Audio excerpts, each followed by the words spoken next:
యోబు గ్రంథము 31వ అధ్యాయము. నేను నా కన్నులతో నిబంధన చేసుకొంటిని. కన్యకను నేనేలాగు చూచుదును? అలాగు చేసిన ఎడల పరముననున్న దేవుని ఆజ్ఞ ఏమగును? ఉన్నత స్థలముననున్న సర్వశక్తుని స్వాస్థ్యమేమగును?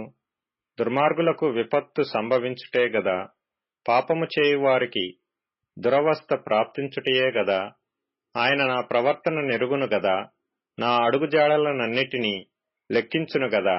అబద్ధికుడినై నేను తిరుగులాడిన ఎడల, మోసము చేయుటకై నా కాలు త్వరపడిన ఎడల, నేను యథార్థుడనై ఉన్నానని దేవుడు తెలుసుకొనున్నట్లు న్యాయమైన త్రాసులో ఆయన నన్ను తూచునుగాక. నేను త్రోవ విడిచి నడిచిన ఎడల, నా మనస్సు నా కన్నులను అనుసరించి సంచరించిన ఎడల, మాలిన్యమేమైనను నా చేతులకు తగిలిన ఎడల, నేను విత్తిన దానిని వేరొకడు భుజించునుగాక. నేను నాటినది పెరికివేయబడునుగాక. నేను హృదయమున పరస్త్రీని మోహించిన ఎడల, నా పొరుగువాని ద్వారమున నేను పొంచియున్న ఎడల, నా భార్య వేరొకని తిరుగలి విసరునుగాక. ఇతరులు ఆమెను కూడుదురుగాక. అది దుష్కామ కార్యము. అది న్యాయాధిపతుల చేత శిక్ష నొందతగిన నేరము. అది నాశన కోపము వరకు దహించు అగ్నిహోత్రము. అది నా ఆదాయమంతయు నిర్మూలము చేయును. నా పనివాడైనను పనికత్తి అయినను నాతో వ్యాజ్యమాడగా, నేను వారి వ్యాజ్యమును నిర్లక్ష్యము చేసిన ఎడల, దేవుడు లేచినప్పుడు నేనేమి చేయుదును? ఆయన విచారణ చేయునప్పుడు నేను ఆయనతో ఏమి ప్రత్యుత్తరమిత్తును? గర్భమున నన్ను పుట్టించిన వాడు వారిని కూడా పుట్టింపలేదా? గర్భములో మమ్ము రూపించినవాడు ఒక్కడే గదా. బీదలు ఇచ్చేయించిన దానిని నేను బిగబట్టిన ఎడలను, విధవరాండ్ర కన్నులు క్షీణింపజేసిన ఎడలను, తల్లిదండ్రులు లేని వారిని నా అన్నములో కొంచెమైనను తిననీయక నేను ఒంటరిగా భోజనము చేసిన ఎడలను, ఎవడైనను వస్త్రహీనుడై చచ్చుట నేను చూడగను, బీదలకు వస్త్రము లేకపోవుట నేను చూడగను, వారి దేహములు నన్ను దీవింపకపోయిన ఎడలను, వారు నా గొర్రెల బొచ్చు చేత వేడిమి పొందకపోయిన ఎడలను, గుమ్మములో నాకు సహాయము దొరుకునని తండ్రి లేని వారిని నేను అన్యాయము చేసిన ఎడలను, నా భుజశల్యము దాని గూటి నుండి పడునుగాక, నా బాహువు ఎముకలోనికి విరుగునుగాక. నేనాలాగు చేయలేదు. నా బాల్యము మొదలుకొని దిక్కులేని వాడు తండ్రి భావముతో నన్ను భావించి నా యొద్ద పెరిగెను. నా తల్లి గర్భమందు పుట్టిన నాటి నుండి దిక్కులేని వానికి నేను మార్గదర్శినైతిని. దేవుని మహాత్మ్యము ఎదుట నేను నిలువజాలననియు, ఆయన నన్ను నిర్మూలము చేయుననియు భీతి పుట్టెను. సువర్ణము నాకు ఆధారమనుకొనిన ఎడలను, నా ఆశ్రయము నీవేయని మేలిమి బంగారముతో నేను చెప్పిన ఎడలను, నా ఆస్తి గొప్పదని గాని, నా చేతికి విస్తారమైన సొత్తు దొరికినని గాని నేను సంతోషించిన ఎడలను, సూర్యుడు ప్రకాశించినప్పుడు నేను అతనినే గాని, చంద్రుడు మిక్కిలి కాంతి కలిగి నడుచుచుండగా అతనినే గాని చూచి, నా హృదయము రహస్యముగా ప్రేరేపింపబడి వారి తట్టు చూచి నా నోరు ముద్దు పెట్టిన ఎడలను, పరముననున్న దేవుని దృష్టికి నేను వేషధారినవుదును. అదియు న్యాయాధిపతుల చేత శిక్ష నొందతగిన నేరమగును. నన్ను ద్వేషించిన వానికి కలిగిన నాశనమును బట్టి నేను సంతోషించిన ఎడలను, అతనికి కీడు కలుగట చూచి నేను ఉల్లసించిన ఎడలను, నేనలాగు చేయలేదు. అతని ప్రాణమును నేను శపించలేదు. పాపము చేయుటకు నా నోటికి నేను చోటియ్యనేలేదు. అతడు పెట్టిన భోజనము తిని తృప్తి పొందని వానిని చూపింపగలవారెవరని నా గుడారమందు నివసించువారు పలుకని ఎడలను, పరదేశిని వీధిలో ఉండనియ్యక నా ఇంటి వీధి తలుపులు తెరచితిని గదా. ఆదాము చేసినట్లు నా దోషములను దాచిపెట్టుకొని మహాసమూహమునకు భయపడియు, కుటుంబముల తిరస్కారమునకు జడిసియు నేను మౌనముగా నుండి ద్వారము దాటి బయలు వెళ్ళక రొమ్ములో నా పాపమును కప్పుకొనిన ఎడల, పరముననున్న దేవుని దృష్టికి నేను వేషధారినవుదును. నా మనవి వినుటకై నాకొకడు ఉండవలెనని నేనెంతో కోరుచున్నాను. ఇదిగో నా చేవ్రాలు గురుతు. ఇదిగో నా ప్రతివాది వ్రాసిన ఫిర్యాదు. సర్వశక్తుడు నాకుత్తరమిచ్చునుగాక. నిశ్చయముగా నేను నా భుజము మీద దానిని వేసుకొందును. నాకు కిరీటముగా దానిని ధరించుకొందును. నా అడుగుల లెక్క ఆయనకు తెలియజేసెదను. రాజువలే నేనాయన యొద్దకు వెళ్ళెదను. నా భూమి నా మీద మొర్రపెట్టిన ఎడలను, దాని చాళ్లు ఏకమై ఏడ్చిన ఎడల, క్రయధనము ఇయ్యక దానిననుభవించిన ఎడలను, దాని యజమానులకు ప్రాణహాని కలుగజేసిన ఎడలను, గోధుమలకు ప్రతిగా ముళ్ళును, యవలకు ప్రతిగా కలుపును మొలచునుగాక. యోబు వాక్యములు ఇంతటితో సమాప్తములాయెను. యోబు గ్రంథము 32వ అధ్యాయము. యోబు తన దృష్టియందు తాను నీతిమంతుడై ఉన్నాడని ఆ ముగ్గురు మనుష్యులు తెలుసుకొని అతనికి ప్రత్యుత్తరము చెప్పుట చాలించిరి. అప్పుడు రాము వంశస్థుడును బూజీయుడును బరకెయేలు కుమారుడునగు ఎలీహు యోబు దేవుని కంటే తానే నీతిమంతుడైనట్లు చెప్పుకొనుట చూచి అతని మీద బహుగా కోపగించెను.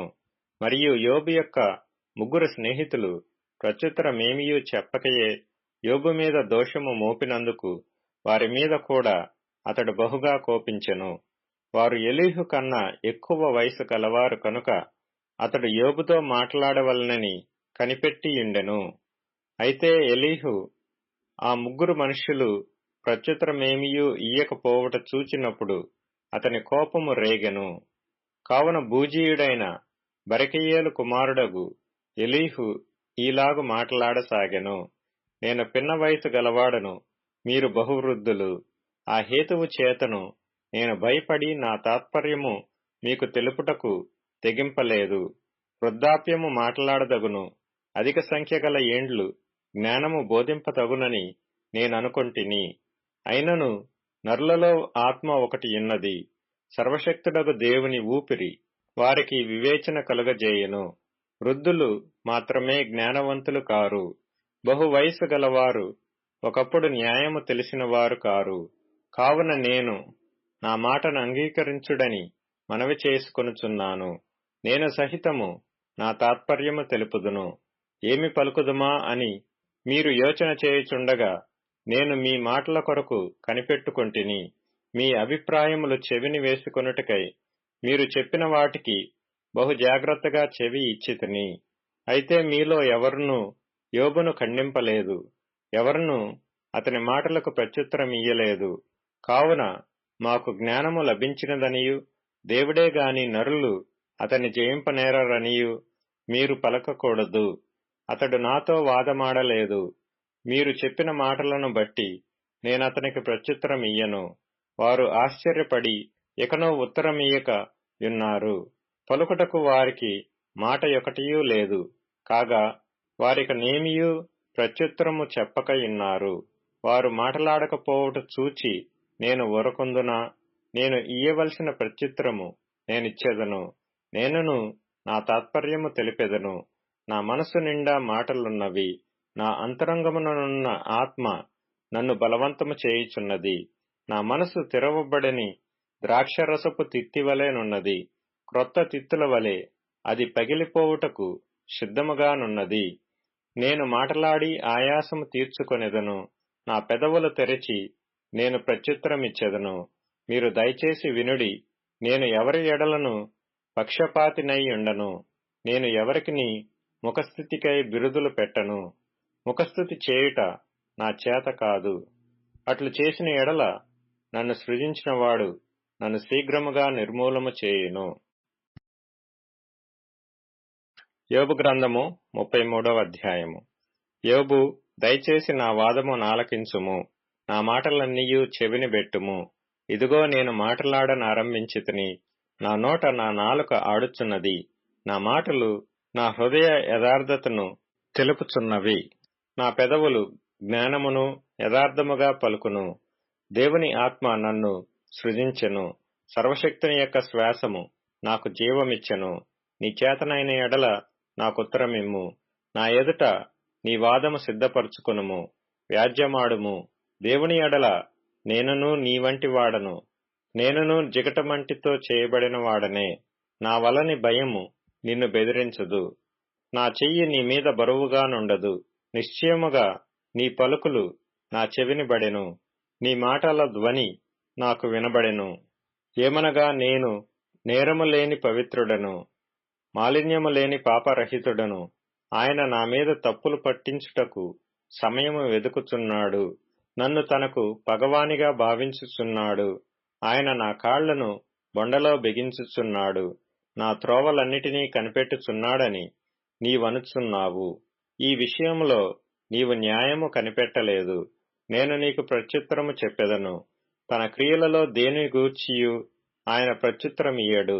దేవుడు నరుల శక్తికి మించినవాడు. నీవేళ ఆయనతో పోరాడుదువు? దేవుడు ఒక్కమారే పలుకును, 2 మార్లు పలుకును, అయితే మనుషులు అది కనిపెట్టరు.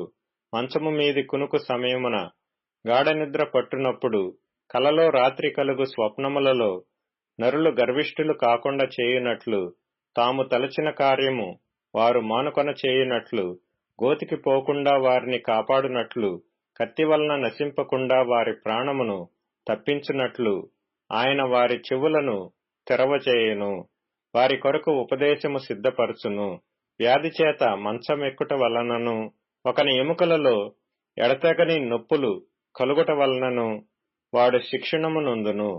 రొట్టియు రుచిగల ఆహారమును వానికి అసహ్యమగును. వాని శరీర మాంసము క్షీణించిపోయి వికారమగును. బయటికి కనపడకుండిన ఎముకలు పైకి పొడుచుకొని వచ్చును. వాడు సమాధికి సమీపించును. వాని ప్రాణము సంహారకుల యొద్దకు సమీపించును.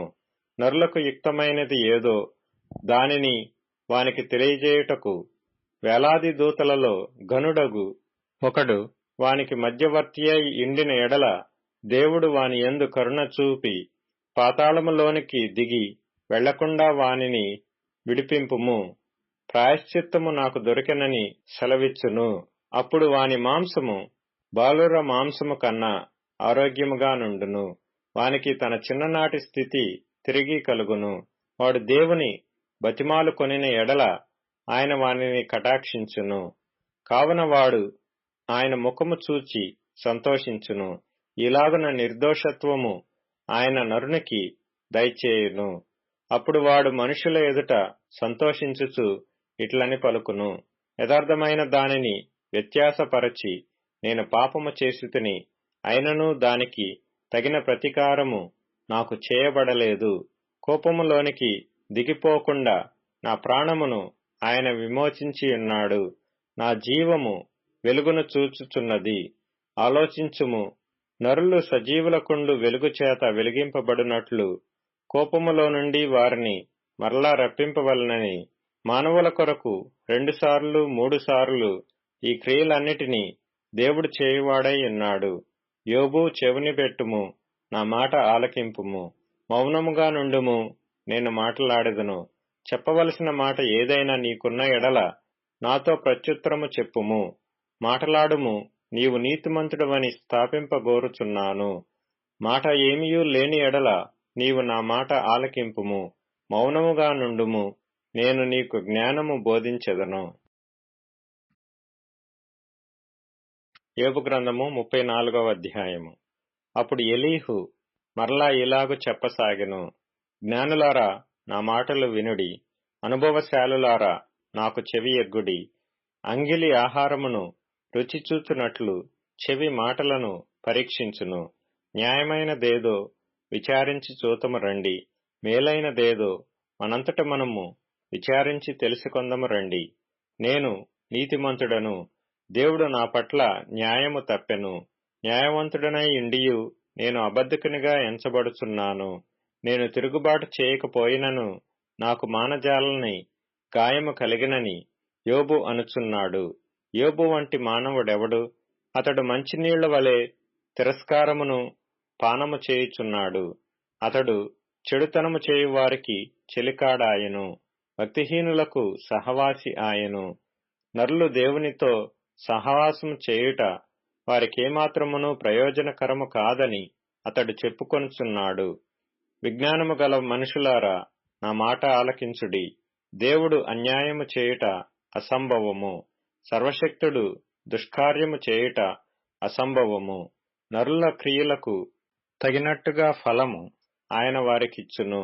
అందరికీ వారి వారి మార్గములను బట్టి వారికి ఫలమిచ్చును. దేవుడు ఏమాత్రమును దుష్కార్యము చేయడు. సర్వశక్తుడు న్యాయము తప్పడు. ఎవడైనా భూమిని ఆయనకు అప్పగింత పెట్టెనా, ఎవడైనా సర్వ ప్రపంచ భారమును ఆయనకు అప్పగించెనా, ఆయన తన మనస్సు తన మీదనే ఉంచుకొనిన ఎడల తన శ్వాస విశ్వాసములను తన యొద్దకు తిరిగి తీసుకొనిన ఎడల శరీరులందరూ ఏకముగా నశించెదరు, నరులు మరల ధూళియై పోవుదురు. కావున దీన్ని విని వివేచించుము, నా మాటల నాలకింపుము. న్యాయమును దేశించువాడు లోకము నేలునా? న్యాయ సంపన్నుడైన వాని మీద నేరము మోపుదువా? నీవు పనికిమాలిన వాడవని రాజుతోనైనను, మీరు దుష్టులని ప్రధానులతోనైనను అనవచ్చునా? రాజు ఎడల పక్షపాతము చూపని వానితోనూ, బీదల కన్నా ధనము గలవారిని ఎక్కువగా చూడని వానితోనూ అలాగు పలుకుట తగునా? వారందరూ ఆయన నిర్మించిన వారు కారా? వారు నిమిషములో చనిపోవుదురు. మధ్యరాత్రి ప్రజలు కల్లోలము నొంది నాశనమగుదురు. బలవంతులు దైవికముగా కొనిపోబడుదురు. ఆయన దృష్టి నరుల మార్గముల మీద నుంచబడి ఉన్నది. ఆయన వారి నడకలన్నీయు కనిపెట్టి చూచుచున్నాడు. దుష్క్రియలు చేయువారు దాగుకొనుటకు చీకటి అయినను మరణాంధకారమైనను లేదు. ఒకడు న్యాయ విమర్శలోనికి రాకముందు బహుకాలము అతనిని విచారణ చేయుట దేవునికి అగత్యము లేదు. విచారణ లేకుండానే బలవంతులను ఆయన నిర్మూలము చేయుచున్నాడు. వారి స్థానమున ఇతరులను నియమించుచున్నాడు. వారి క్రియలను ఆయన తెలుసుకొనుచున్నాడు. రాత్రియందు ఆయన నాశనము కలుగజేయగా వారు నలుగగొట్టబడుదురు. దుష్టులని బహిరంగముగానే ఆయన వారిని శిక్షించును. ఎలయనగా వారు ఆయనను అనుసరించుట మానిరి. ఆయన ఆజ్ఞలలో దేనినైనను లక్ష్య పెట్టకపోయిరి. బీదల మొర్రను ఆయన యొద్దకు వచ్చినట్లు చేసిరి. దీనుల మొర్రను ఆయనకు వినబడినట్లు చేసిరి. ఆయన సమాధానము కలుగజేసిన ఎడల శిక్ష విధింపగలవాడెవడు? ఆయన తన ముఖమును దాచుకొనిన ఎడల ఆయనను చూడగలవాడెవడు? అది అనేకులను గూర్చినదైనను ఒకటే, ఒకని గూర్చినదైనను ఒకటే. భక్తిహీనులు రాజ్యపాలన చేయకుండునట్లు, వారు ప్రజలను చిక్కించుకొనకుండునట్లు బలవంతులను ఆయన నిర్మూలము చేయుచున్నాడు. ఒకడు, నేను శిక్ష నొందితిని, నేను ఇకను పాపము చేయను, నాకు తెలియని దానిని నాకు నేర్పుము, నేను దుష్కార్యము చేసియున్న ఎడల ఇకను చేయనని దేవునితో చెప్పునా? నీకిష్టము వచ్చినట్లు ఆయన ప్రతీకారము చేయునా? లేని ఎడల నీవుందువా? నేను కాదు, నీవే నిశ్చయింపవలను గనుక నీవు ఎరిగిన దానిని పలుకుము. వివేచన గలవారు జ్ఞానము కలిగి నా మాట వినువారు నాతో నీలాగు పలుకుదురు. యోబు తెలివిమాలిన మాట్లాడుచున్నాడు, అతని మాటలు బుద్ధిహీనమైనవి. దుష్టుల వలె యోబు ప్రత్యుత్తరమిచ్చినందున అతడు తుదముట్ట శోధింపబడవలెనని నేనెంతో కోరుచున్నాను. అతడు తన పాపమునకు తోడుగా ద్రోహము కూర్చుకొనుచున్నాడు. మన ఎదుట చప్పట్లు కొట్టి దేవుని మీద కాని మాటలు పెంచుచున్నాడు. కీర్తనల గ్రంథం 126వ కీర్తన. సియోనుకు తిరిగి వచ్చిన వారిని యెహోవా చెరలో నుండి రప్పించినప్పుడు మనము కలకనిన వారి వలె నుంటిమి. మన నోటి నిండా నవ్వుండెను, మన నాలుక ఆనందగానముతో నిండియుండెను. అప్పుడు యెహోవా నీ కొరకు గొప్ప కార్యములు చేసెనని అన్యజనులు చెప్పుకొనిరి. యెహోవా మన కొరకు గొప్ప కార్యములు చేసియున్నాడు. మనము సంతోషభరితులమైతిమి. దక్షిణ దేశములో ప్రవాహములు పారునట్లుగా యెహోవా చెరపట్టబడిన మా వారిని రప్పించుము. కన్నీళ్లు విడిచుచు విత్తువారు సంతోషగానముతో పంట కోసెదరు. పిడికెడు విత్తనములు చేత పట్టుకొని ఏడ్చుచు పోవు విత్తువాడు సంతోషగానము చేయుచు పనలు మోసుకొని వచ్చును. అపోస్తలుడైన పౌలు కొరింథీయులకు రాసిన మొదటి పత్రిక 11వ అధ్యాయము. నేను క్రీస్తుని పోలి నడుచుకొనుచున్న ప్రకారము మీరును నన్ను పోలి నడుచుకొనుడి. మీరు అన్ని విషయములలో నన్ను జ్ఞాపకము చేసుకొనుచు నేను మీకు అప్పగించిన కట్టడలను గైకొనుచున్నారని మిమ్మును మెచ్చుకొనుచున్నాను. ప్రతి పురుషునికి శిరస్సు క్రీస్తనియు, స్త్రీకి శిరస్సు పురుషుడనియు, క్రీస్తునకు శిరస్సు దేవుడనియు మీరు తెలుసుకొనవలెనని కోరుచున్నాను. ఏ పురుషుడు తల మీద ముసుగు వేసుకొని ప్రార్థన చేయునో లేక ప్రవచించునో ఆ పురుషుడు తన తలను అవమానపరచును. ఏ స్త్రీ తల మీద ముసుగు వేసుకొనక ప్రార్థన చేయునో లేక ప్రవచించునో ఆ స్త్రీ తన తలను అవమానపరచును. ఏలయనగా అది ఆమెకు క్షౌరము చేయబడినట్టుగానే ఉండును. స్త్రీ ముసుగు వేసుకొనని ఎడల ఆమె తల వెంట్రుకలు కత్తిరించుకొనవలెను. కత్తిరించుకొనుటయైనను క్షౌరము చేయించుకొనుటయైనను స్త్రీకి అవమానమైతే ఆమె ముసుగు వేసుకొనవలెను. పురుషుడైతే దేవుని పోలికయు మహిమయునై ఉన్నాడు గనుక తల మీద ముసుగు వేసుకొనకూడదు గాని స్త్రీ పురుషుని మహిమయై ఉన్నది. ఏలయనగా స్త్రీ పురుషుని నుండి కలిగెనే గాని పురుషుడు స్త్రీ నుండి కలగలేదు. మరియు స్త్రీ పురుషుని కొరకే గాని పురుషుడు స్త్రీ కొరకు సృష్టింపబడలేదు. ఇందువలన దేవదూతలను బట్టి అధికార సూచన స్త్రీకి తల మీద ఉండవలెను. అయితే ప్రభువునందు స్త్రీకి వేరుగా పురుషుడు లేడు, పురుషునికి వేరుగా స్త్రీ లేదు. స్త్రీ పురుషుని నుండి ఏలాగు కలిగెను అలాగే పురుషుడు స్త్రీ మూలముగా కలిగెను. దాని సమస్తమైనవి దేవుని మూలముగా కలిగియున్నవి. మీలో మీరే యోచించుకొనుడి. స్త్రీ ముసుగు లేనిదై దేవుని ప్రార్థించుట తగున? పురుషుడు తల వెంట్రుకలు పెంచుకొనుట అతనికి అవమానమని స్వభావ సిద్ధముగా మీకు తోచును గదా. స్త్రీకి తల వెంట్రుకలు పైట చెంగుగా ఇయ్యబడెను గనుక ఆమె తల వెంట్రుకలు పెంచుకొనుట ఆమెకు ఘనము. ఎవడైనను కలహప్రియుడుగా కనబడిన ఎడల మాలోనైనను దేవుని సంఘములోనైనను ఇట్టి ఆచారము లేదని వాడు తెలుసుకొనవలెను. మీకు ఈ ఆజ్ఞను ఇచ్చుచు మిమ్మును మెచ్చుకొనను. మీరు కూడి వచ్చుట ఎక్కువ కీడుకే గాని ఎక్కువ మేలుకు కాదు. మొదటి సంగతి ఏమనగా మీరు సంఘమందు కూడి ఉన్నప్పుడు మీలో కక్షలు కలవని వినుచున్నాను. కొంత మట్టుకు ఇది నిజమని నమ్ముచున్నాను. మీలో యోగ్యులైన వారెవరో కనబడునట్లు మీలో భిన్నాభిప్రాయములుండక తప్పదు. మీరందరూ కూడి వచ్చుచుండగా మీరు ప్రభువు రాత్రి భోజనము చేయుట సాధ్యము కాదు. ఏలయనగా మీరు ఆ భోజనము చేయునప్పుడు ఒకని కంటే ఒకడు ముందుగా తన మట్టుకు తాను భోజనము చేయుచున్నాడు. ఇందువలన ఒకడు ఆకలిగొనును, మరి ఒకడు మత్తుడవును. ఇదేమి? అన్నపానములు పుచ్చుకొనుటకు మీకు ఇండ్లు లేవా? దేవుని సంఘమును తిరస్కరించి పేదలను సిగ్గుపరచుదురా? మీతో ఏమి చెప్పుదును? దీనిని గూర్చి మిమ్మును మెచ్చుదునా? మెచ్చను. నేను మీకు అప్పగించిన దానిని ప్రభువు వలన పొందితిని. ప్రభువైన యేసు తాను అప్పగింపబడిన రాత్రి ఒక రొట్టెను ఎత్తుకొని కృతజ్ఞతాస్తుతులు చెల్లించి దానిని విరిచి, ఇది మీ కొరకైన నా శరీరము, నన్ను జ్ఞాపకము చేసుకొనుటకై దీనిని చేయుడని చెప్పెను. ఆ ప్రకారమే భోజనమైన పిమ్మట ఆయన పాత్రను ఎత్తుకొని, ఈ పాత్ర నా రక్తము వలననైన క్రొత్త నిబంధన. మీరు దీనిలోనిది త్రాగునప్పుడెల్లా నన్ను జ్ఞాపకము చేసుకొనుటకై దీనిని చేయుడని చెప్పెను. మీరు ఈ రొట్టెను తిని ఈ పాత్రలోనిది త్రాగునప్పుడెల్లా ప్రభువు వచ్చు వరకు ఆయన మరణమును ప్రచురించుదురు. కాబట్టి ఎవడు అయోగ్యముగా ప్రభువు యొక్క రొట్టెను తినునో లేక ఆయన పాత్రలోనిది త్రాగునో వాడు ప్రభు యొక్క శరీరమును గూర్చియు రక్తమును గూర్చియు అపరాధియగును. కాబట్టి ప్రతి మనుష్యుడు తన్ను తాను పరీక్షించుకొనవలెను. అలాగు చేసి ఆ రొట్టెను తిని ఆ పాత్రలోనిది త్రాగవలెను.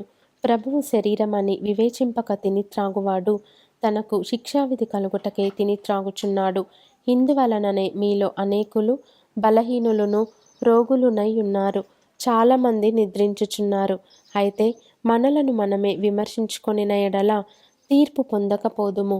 మనము తీర్పు పొందిన ఎడల లోకముతో పాటు మనకు శిక్షావిధి కలుగకుండునట్లు ప్రభువు చేత శిక్షింపబడుచున్నాము. కాబట్టి నా సహోదరులారా, భోజనము చేయుటకు మీరు కూడి వచ్చినప్పుడు ఒకని కొరకు ఒకడు కనిపెట్టుకొని ఉండుడి. మీరు కూడి వచ్చుట శిక్షావిధికి కారణము కాకుండునట్లు ఎవడైనను ఆకలిగొనిన ఎడల తన ఇంటనే భోజనము చేయవలెను. నేను వచ్చినప్పుడు మిగిలిన సంగతులను క్రమపరతును. అపోస్తలుడైన పౌలు కొరింథీలకు రాసిన మొదటి పత్రిక 12వ అధ్యాయము. మరియు సహోదరులారా, ఆత్మ సంబంధమైన వరములను గూర్చి మీకు తెలియకుండుట నాకిష్టము లేదు. మీరు అన్యజనులై ఉన్నప్పుడు మూగ విగ్రహములను ఆరాధించుటకు ఎటుపడినా అటు నడిపింపబడితిరని మీకు తెలియును. ఇందుచేత దేవుని ఆత్మ వలన మాటలాడువాడెవడును యేసు శాపగ్రస్తుడని చెప్పడనియు, పరిశుద్ధాత్మ వలన తప్ప ఎవడును యేసు ప్రభువని చెప్పలేడనియు నేను మీకు తెలియజేయుచున్నాను. కృపావరములు నానా విధములుగా ఉన్నవి గాని ఆత్మ ఒక్కడే, మరియు పరిచర్యలు నానా విధములుగా ఉన్నవి గాని ప్రభువు ఒక్కడే. నానా విధములైన కార్యములు కలవు గాని అందరిలోనూ అన్నిటిని జరిగించు దేవుడు ఒక్కడే. అయినను అందరి ప్రయోజనము కొరకు ప్రతివానికి ఆత్మ ప్రత్యక్షత అనుగ్రహింపబడుచున్నది. ఎలాగనగా ఒకనికి ఆత్మ మూలముగా బుద్ధివాక్యమును, మరి ఒకనికి ఆ ఆత్మను అనుసరించిన జ్ఞానవాక్యమును, మరి ఒకనికి ఆ ఆత్మ వలననే విశ్వాసమును, మరి ఒకనికి ఆ ఒక్క ఆత్మ వలననే స్వస్థపరచు వరములను, మరి ఒకనికి అద్భుత కార్యములను చేయు శక్తియు, మరి ఒకనికి ప్రవచన వరమును, మరి ఒకనికి ఆత్మల వివేచనయు, మరి ఒకనికి నానావిధ భాషలును, మరి ఒకనికి భాషల అర్థము చెప్పు శక్తియు అనుగ్రహింపబడి ఉన్నవి. అయినను వీటినన్నిటినీ ఆ ఆత్మ యొక్కడే తన చిత్తము చొప్పున ప్రతివానికి ప్రత్యేకముగా పంచి ఇచ్చుచు కార్యసిద్ధి కలుగజేయుచున్నాడు. ఏలాగు శరీరము ఏకమై ఉన్నను అనేకమైన అవయవములు కలిగి ఉన్నదో, ఏలాగు శరీరము యొక్క అవయవములన్నీయు అనేకములై ఉన్నను ఒక్క శరీరమై ఉన్నవో, అలాగే క్రీస్తు ఉన్నాడు. ఏలాగనగా యూదులమైనను, గ్రీసు దేశస్థులమైనను, దాసులమైనను, స్వతంత్రులమైనను మనమందరము ఒక్క శరీరములోనికి ఒక్క ఆత్మయందే బాప్తిస్మము పొందితిమి. మనమందరము ఒక్క ఆత్మను పానము చేసిన వారమైతిమి. శరీరం ఒక్కటే అవయవముగా ఉండక అనేకమైన అవయవములుగా ఉన్నది.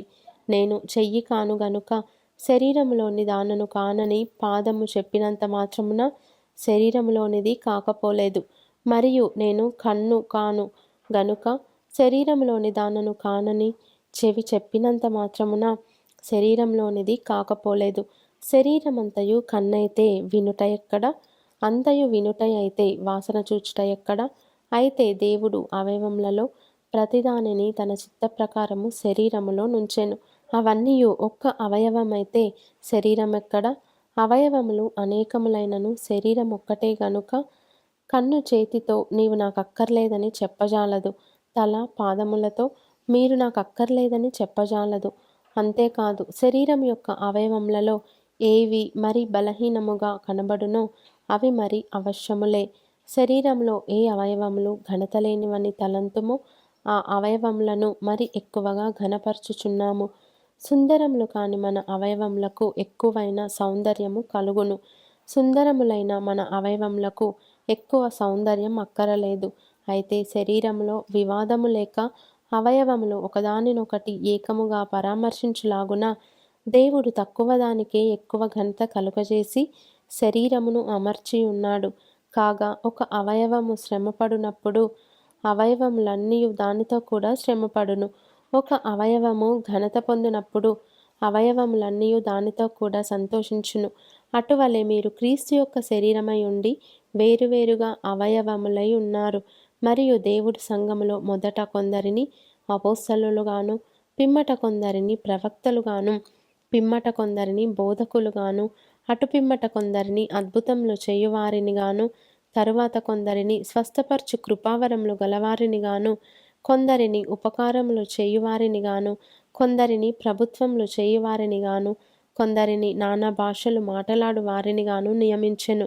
అందరూ అపోస్తలుల, అందరూ ప్రవక్తల, అందరూ బోధకుల, అందరూ అద్భుతములు చేయువారా? అందరూ స్వస్థపరచు కృపావరములు గలవారా? అందరూ భాషలతో మాట్లాడుచున్నారా? అందరూ ఆ భాషల అర్థము చెప్పుచున్నారా? కృపావరములలో శ్రేష్టమైన వాటిని ఆసక్తితో అపేక్షించుడి. ఇదియుగాక సర్వోత్తమమైన మార్గమును మీకు చూపుచున్నాను.